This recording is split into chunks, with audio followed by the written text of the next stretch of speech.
Hi everyone, thanks for joining us today. My name's Jessica. I'm the head of Reader Services at the Chelmsford Library.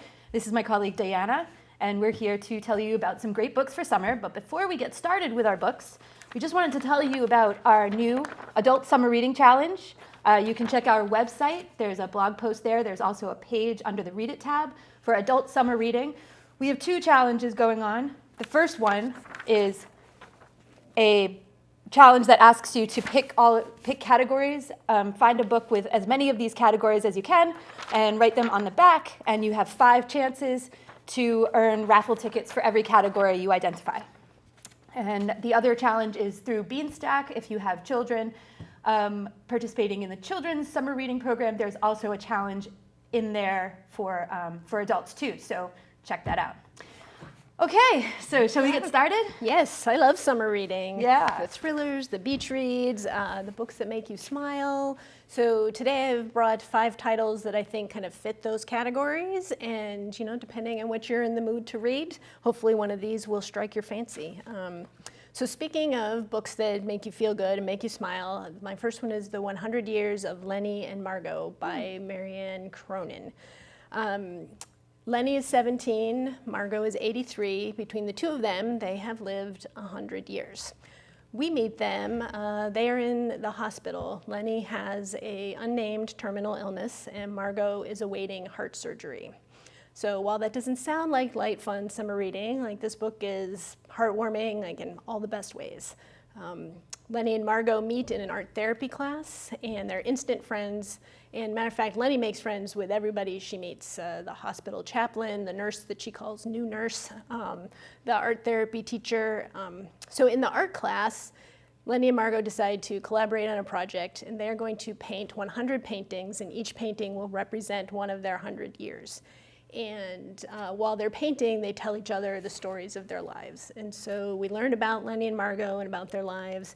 And it's a really wonderful story about friendship and finding friendship and love in unexpected places at unexpected times. So be prepared. You're going to smile, you're going to laugh, you're going to cry. At least I cried. If you liked books like The Storied Life of A.J. Fikry, or A Man Called Ova, or The Fault in Our Stars, books where you meet these characters and you're glad that you met them, even though they break your heart a little bit in the end, then definitely try 100 Years of Lenny and Margo. So important to me to be able to really care about the characters. If I don't care about the characters, then, but that sounds like a great book. Yeah, so you'll love Lenny. So my first book was so much fun. It's called Anna Kay. It's by Jenny Lee. It's a debut novel by the author. She's best known for her screenwriting for adult and young adult television. And when I first heard the premise of this book, I was like, I have to read it. Anna Karenina is one of my favorite classic novels.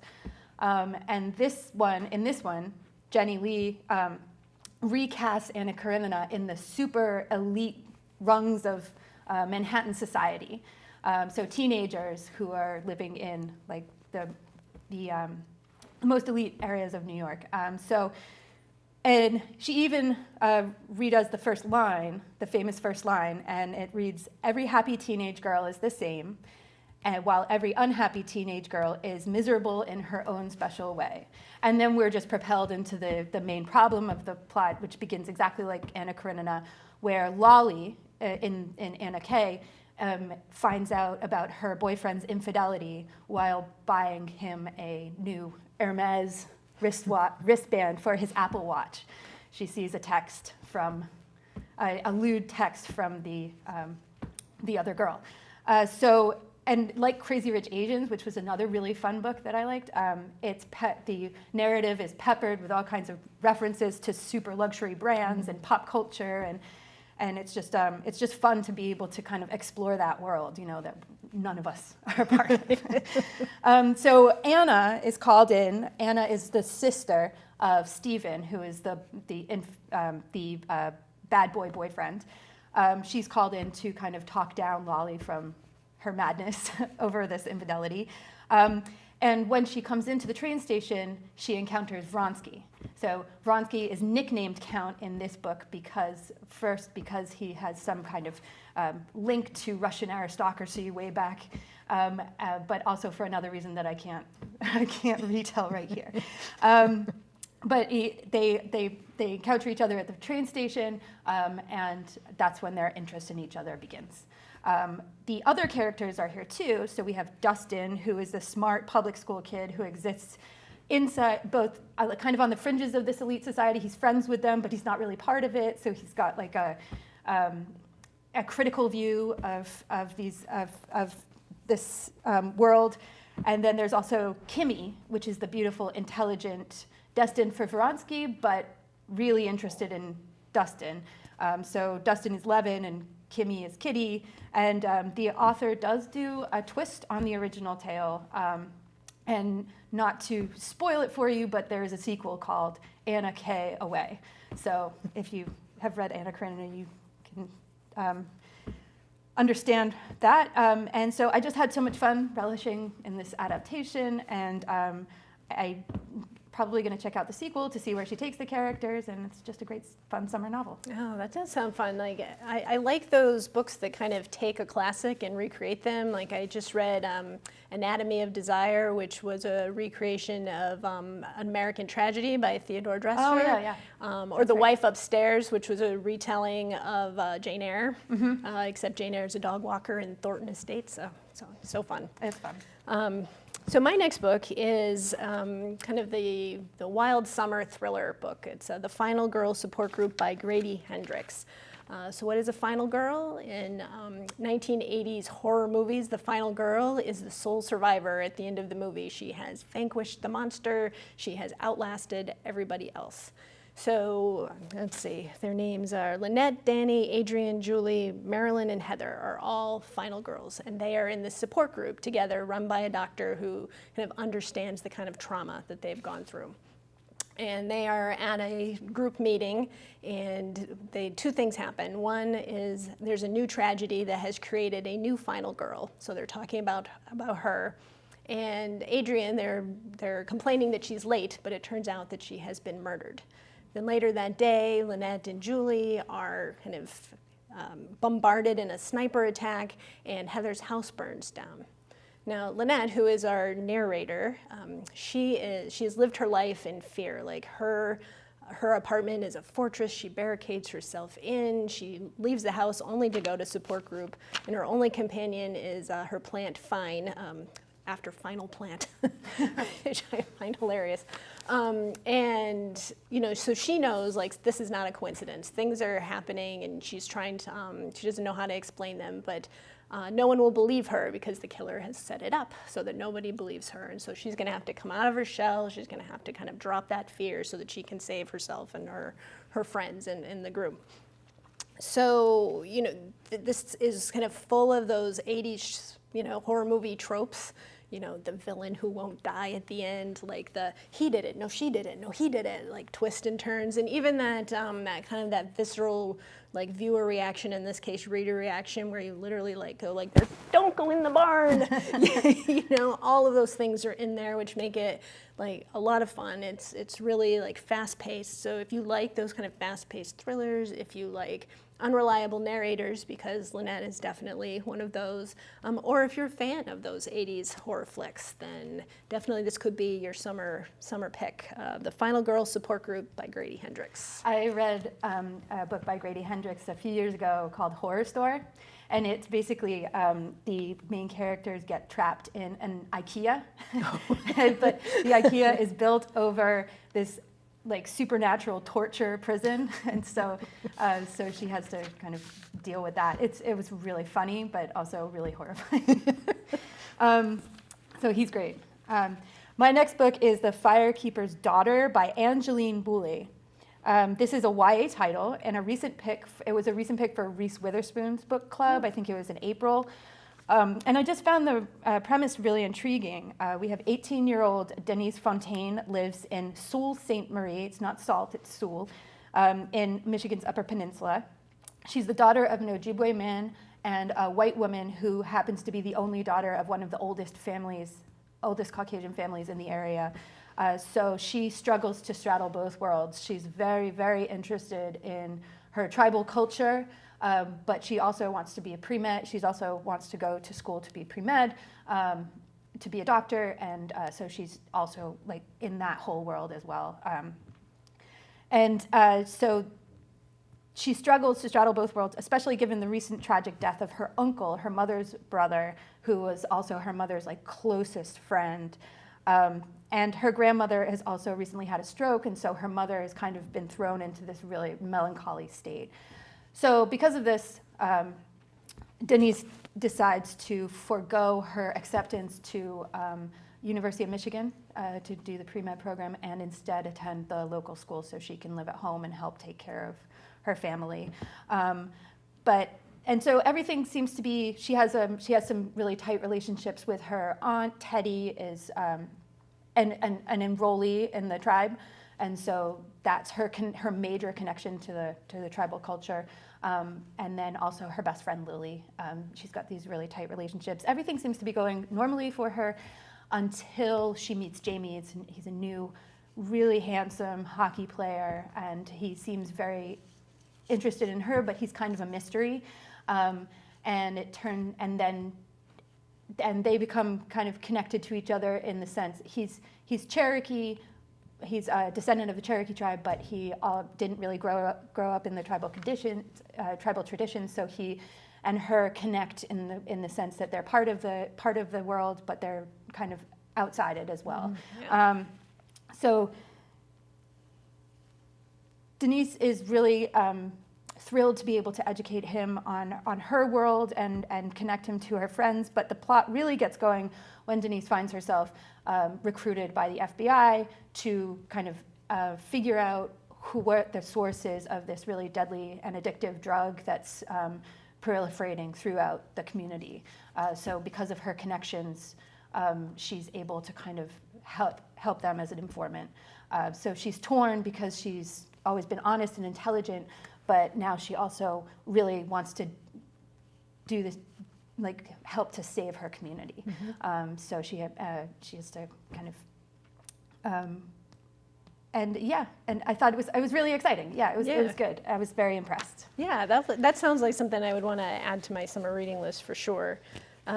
My next is your summer spy thriller. So if you're waiting for Daniel Silva's new book to come out, this might be one to try. It's called Imposter Syndrome by Kathy Wang. So Julia Lerner is, she's a top executive at a social media company called Tangerine. And she's a new wife and mother, and she lives this fabulous, wealthy lifestyle. But she has a secret, and the secret is that she is a Russian spy. She was recruited and trained to come to America and to build herself into a position of power in Silicon Valley. And so she's done that and more. And now her handler has moved to California, and the rent is due, so to speak. So they keep asking her for more and more invasive things, like for her to use her company to give them this information. And she starts worrying about what they're doing with this information. And then on the other hand, there's a woman, Alice Liu, and she works in the IT department. Very smart woman, kind of in a position kind of below her, but she's got bills to pay. So she's doing this security clearance kind of routine operation, and she sees all this transmission activity coming from an anonymous account. And she's like, oh, well, I wonder what that is. And she's really curious, and she's a little worried about it.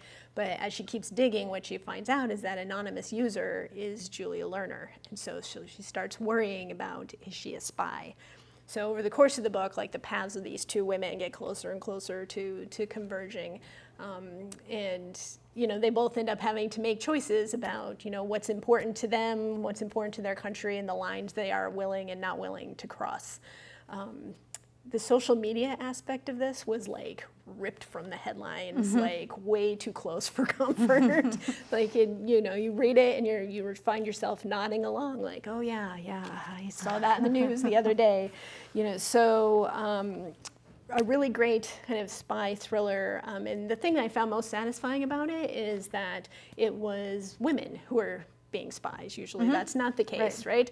So I really enjoyed that. So if you like just spy thrillers in general, if you liked read Red Sparrow by Jason Matthews or Need to Know by Karen Cleveland, which I think also feature women spies, then try Imposter Syndrome by Kathy Wang. Oh, that sounds great. My next book is, I was pleasantly surprised by this book. It's a smart, heartwarming, quirky little story. It's called How Lucky by Leitch. And starts out as kind of a mystery story. Our protagonist, Daniel, is a young guy in his mid-20s living in Athens, Georgia. And he observes a girl. He's sitting outside of his house one morning, and he observes a girl walking, across the lot there, and he sees her every morning. But this one particular morning, he waves to her, and then a stranger's car, and she's persuaded into this stranger's car. And he doesn't think that's really that remarkable until it's reported that Ai Chin, a girl who looks exactly like the girl he saw, is reported missing, and she's disappeared. And there's a big effort to try and find her. So you would think that he would be able to go to the police, but there's one confounding factor that makes this a little bit different, is that Daniel actually has SMA, which is spinal muscular atrophy. And actually at 26 years old, he has far surpassed any prediction made by the doctors when he was a child. It's been crippling him since he was a toddler. Basically his body is just slowly dying in a sense. I mean, he can't speak. He has a special chair that he basically lives in that has a computer that talks for him, and he can move some parts of his body. His eyebrows, in particular, are one of the ways that he communicates with his closest. But the thing of the story is that Daniel has such a rich personality. So we get a lot of his inner monologue, obviously, throughout the book, because where he's telling us the story. But he's so funny. Like, he's got such a dry sense of humor, and I laughed at some of his observations of people, and he's got some really close relationships to the woman Marjani, who comes in and basically takes care of his house for him, helps him get dressed, helps him eat, and his best friend Travis, who is also very funny, and the two of them, and the three of them basically. The three of them get together along with another student named Jennifer and try to track down what happened to Ai Chin. And they get themselves into all kinds of trouble. And he's determined to find out what happened to her. So it was a lot of fun. It's kind of like a caper mystery, but then you also have this other aspect of learning about this disability, which is, or this challenge that this young man is facing, and how he's really persisting through it. It's amazing. It's a good book. Yeah, I like that kind of like taking the premise of, the woman in the window, that kind of thing, and just kind of giving it like a different, like a caper twist. To it. It's a little bit like that. But I mean, again, it's also funny and charming at the same time. So it's not quite as dark as The Woman in the Window, but yeah, you're right. That kind of that twist is really interesting. Yeah. So I don't know about you, but kind of in the summer, I often have extra time to try something different that I might not normally read. And so for me, this time it was The 22 Murders of Madison May by Max Berry. And so the book starts out with Madison being murdered, and she's a real estate agent, and she's murdered in a house where she's about to hold an open house. And Felicity Staples is the reporter who is sent to cover the story. It's not usually her beat, but she gets sent, so she asks police questions, she observes the scene, and on her way home, she feels like she's being followed, and it seems like one of the men who was at the murder scene, like being, observing, is following her. And so before she can really react to that, she's pushed on the train tracks and barely misses getting flattened by the subway. And when she gets home, her world is slightly different. Like in the morning, she had 2 cats, and now she only has 1. And her boyfriend, who she lives with, likes to cook. And when she was talking to her coworker, her fellow newspaper reporter, he didn't know what she was talking about the Madison May case. So she started worrying about these memory blips, and turns out it's not medical, it's supernatural. She has kind of slipped into a different, however you want to say it, like different timeline, different dimension, different multiverse, and things are the same, but just slightly tweaked and different, which I had a lot of fun kind of thinking about just in general. But anyway, so once she realizes what's happening, she wants to, she ends up teaming up with a group of people who do the same thing, because it turns out that the guy who murdered Madison May has done it 20 times, like in different timelines. He has murdered her 20 times, and so they want to stop him from murdering her in this timeline and all the timelines to come. And it's a really great premise. I really enjoyed it. Felicity is a great character. She's kind of smart, she's bold, she's got kind of that reporter's curiosity and tenacity. Certainly she believed in the whole time travel thing way sooner than I would have. You know, and the choices that she makes to save Madison May are really interesting. So I think if you like that concept of time travel, you know, I don't think this is a confusing one. I think they did a good job explaining it. If you like that, if you liked The Midnight Library by Matt Haig, or Una Out of Order by Margarita Montemor, I think this could be your something different from the summer. The 22 Murders of Madison May by Max Berry. Oh, that's great. Yeah, there's the Una Out of Order. That's what I was thinking of when you were telling us. So that's great. Cool. I'll have to check that out. My next book is A Slow Fire Burning. It's a hotly anticipated new title from Paula Hawkins, who is the author of Girl on the Train, and then more recently Into the Water. And it's coming out in August, and it's psychological suspense, just like the other ones.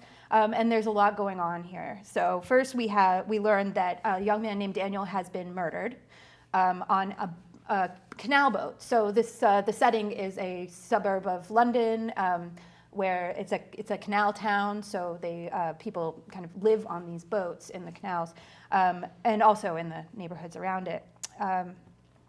But Daniel is the 20-something-year-old son of Angela, who died a few years prior under mysterious circumstances. And there are many people in the community that could have murdered Daniel. Everyone's a suspect, and we learn about each of their possible motives. And the numerous deficiencies of character through intervening chapters told from each person's perspective. Also weaving through the narrative is a novel within a novel that is authored by, or has been a bestseller by, Theo Meyerson, who is one of these main characters, and is Daniel's uncle. And then that novel, it turns out, is actually a plagiarization of another character's very real memoir. So we're getting this thriller in chunks, and it's actually the very real events that happened to one of the characters. Very sad. But anyway, so that character's named Miriam, and moving in and out of the main plot is also Laura, who is a challenged young woman who, besides ending up as the police chief suspect in Daniel's murder, has her own tragic family past to unpack as well, and the reasons behind why she's so challenged and why she's having a tough life. There are so many subplots here. They're in the back of your mind. You're thinking, how on earth is this all going to fit together? Like, how is she going to tie up all these loose ends? So it certainly keeps you turning the pages, and it's already got like 70 holds, so great. Get in the queue. Yeah, I mean, so part of it, like that novel within a novel, reminds me like of that book, The Plot.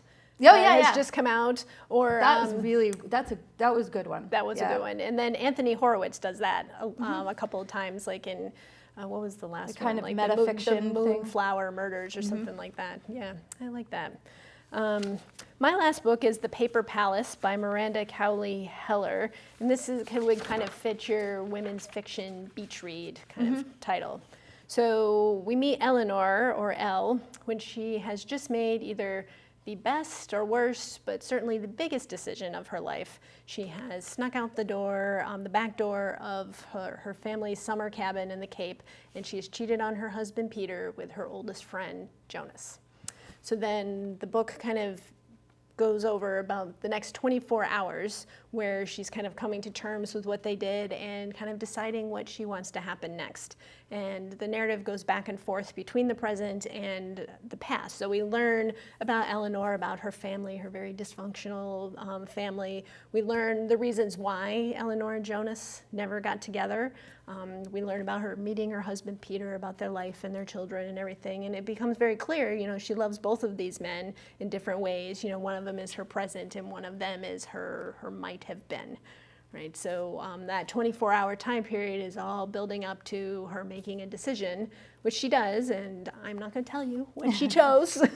But I think, you know, this book has gotten a lot of great reviews on Goodreads, and I think if you start reading it, you're going to get drawn into Elle's story, and you're going to want to find out for yourself what she decides.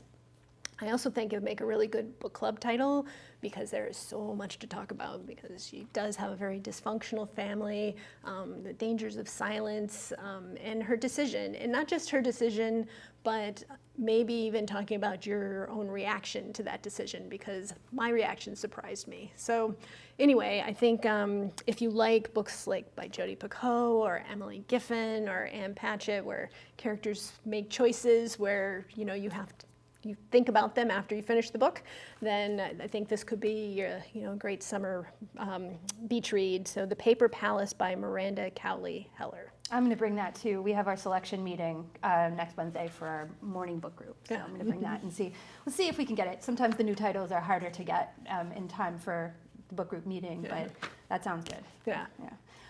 My last book is I'm going to just tell you about The Four Winds by Kristin Hannah. I think everyone by now who is interested in reading it is probably already in the hold queue for it. It's been out for a little while, but there's, you know, some people aren't going to get to read it until later in the summer because it's such a huge queue. But one of the reasons I was interested in reading this book is The Grapes of Wrath was one of the most striking books, most memorable books that I read when I was a teenager in high school. And there's something so haunting about the region and the depth of devastation that still kind of sticks with me today, and the way that John Steinbeck kind of relates that. And in this one, she also is telling us a story about the Dust Bowl and the devastation to the farming communities.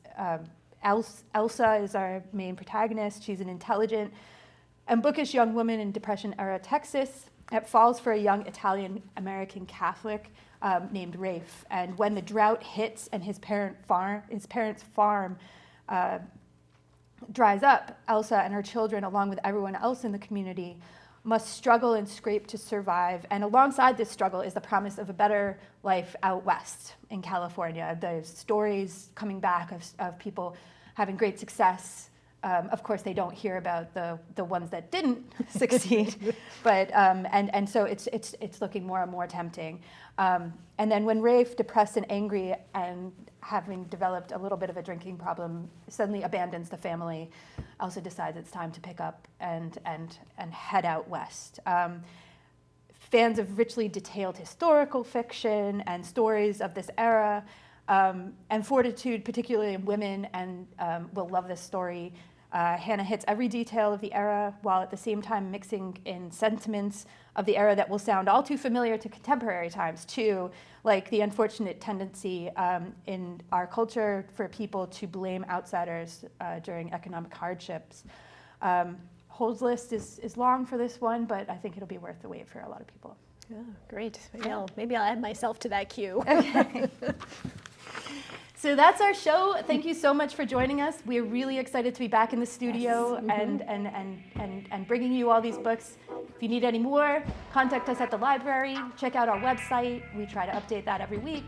And we'll see you soon. See you soon. Bye. Have a good summer.